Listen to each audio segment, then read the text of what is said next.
नमस्कार, स्वागत है आपका सिटी पोस्ट लाइव में। मैं हूं शिवानी जायसवाल। आज की बड़ी राजनीतिक खबर बिहार से, जहां राजस्व एवं भूमि सुधार मंत्री संजय सरावागी ने विपक्ष पर जमकर निशाना साधा।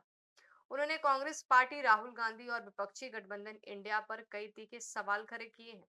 बुधवार को पटना स्थित भाजपा प्रदेश कार्यकाल में आयोजित प्रेस वार्ता में मंत्री संजय सरावागी ने विपक्ष पर वोटर अधिकार यात्रा के आड़े हाथों लिया है। उन्होंने कहा है कि यह यात्रा असल में मतदाता अधिकारों के लिए नहीं, बल्कि विपक्ष की प्रधानमंत्री और मुख्यमंत्री उम्मीदवार चयन यात्रा बन के रह गई है। सरावागी ने कांग्रेस नेता राहुल गांधी पर सीधे सीधे हमला बोला है। उन्होंने कहा है कि राहुल गांधी ने हाल ही में बिहार के रोहतास जिले में एक सभा को संबोधित करते हुए एक महिला रेणु देवी को मंच पर बुलाया और यह दावा किया कि उनके परिवार के 6 सदस्यों के नाम मतदाता सूची से हटा दिए गए हैं। लेकिन इस दावे की सच्चाई महज 24 घंटे के अंदर सामने आ गई। सरावागी ने कहा है कि मैं उद्धृत करता हूं, यह एक सोची समझी साजिश के तहत झूठ फैलाने की कोशिश की गई थी। राहुल गांधी को देश से माफी मांगनी चाहिए कि उन्होंने गलत जानकारी के आधार पर लोगों को गुमराह किया। उन्होंने आगे कहा है कि राहुल गांधी और कांग्रेस पार्टी जिस CSDS संस्था के आंकड़ों को आधार बनाकर वोटर अधिकार यात्रा चला रहे हैं, उन आंकड़ों को लेकर अब खुद प्रोफेसर संजय कुमार ने माफी मांग ली है। संजय कुमार ने स्पष्ट किया है कि इन आंकड़ों का हवाला किया दिया जा रहा था, वो महाराष्ट्र चुनाव से जुड़े थे और उनका बिहार या देशव्यापी मतदाता सूची से कोई संबंध नहीं है। तो सवाल ये उठता है कि जब आंकड़े झूठे थे, दावा गलत था और जिस महिला को मंच पर लाया गया उसकी बात भी गलत साबित हो गई, तो क्या अब राहुल गांधी देश से माफी मांगेंगे? यही सवाल संजय सरावागी ने प्रेस वार्ता में दोहराया। उन्होंने आगे कहा है कि विपक्ष आज लोकतंत्र की दुहाई दे रहा है, जबकि उसका इतिहास बूथ कैप्चरिंग, फर्जी वोटिंग और सत्ता के दुरुपयोग से भरा पड़ा है।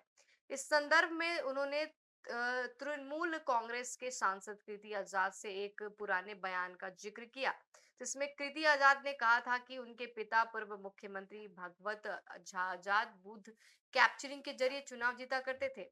सरावागी ने सवाल उठाया है कि क्या यही विपक्ष लोकतंत्र का आदर्श है या यही है ईमानदारी की राजनीति।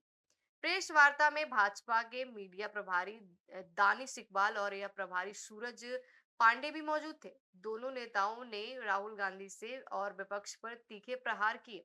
उनका कहना था कि विपक्ष सिर्फ भ्रम फैलाने की राजनीति कर रही है, जबकि भाजपा सबका साथ और सबका विकास और सबका विश्वास के मंत्र पर चल रही है। प्रेस वार्ता में यह भी कहा गया कि देश में चुनाव आयोग पूरी पारदर्शिता के साथ काम कर रहा है और किसी भी नागरिक का नाम बिना कारण मतदाता सूची से नहीं हटाया जाता है। अगर किसी को आपत्ति है तो उसके लिए तय प्रक्रिया, लेकिन सार्वजनिक मंच से झूठ फैलाना लोकतंत्र का बिल्कुल अपमान है। आपको बताते हैं, अब जबकि विपक्ष की वोटर अधिकार यात्रा को लेकर सवाल खड़े हो रहे हैं, तो तथ्यों की पुष्टि के बाद राहुल गांधी का दावा की सच्चाई सामने आ चुकी है और तो भाजपा इसे अब एक बड़ा राजनीतिक मुद्दा बना रही है।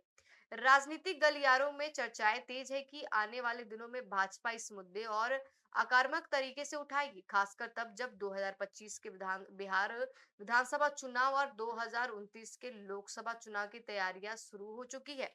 आपको बताते हैं, इस पूरे घटनाक्रम में विपक्ष की रणनीति और विश्वसनीय यह सवाल खड़ा कर दिए कि देखना यह होगा कि राहुल गांधी और कांग्रेस से इस पर क्या प्रतिक्रिया देते हैं। क्या वो माफी मांगते हैं या फिर इस मुद्दे को राजनीतिक रंग देने की कोशिश करते। तो फिलहाल हमें इजाजत दीजिए। इस खबर में इतना ही। आगे की खबरों के लिए आप लगातार देखते रहिए सिटी पोस्ट लाइव। तब तक के लिए धन्यवाद।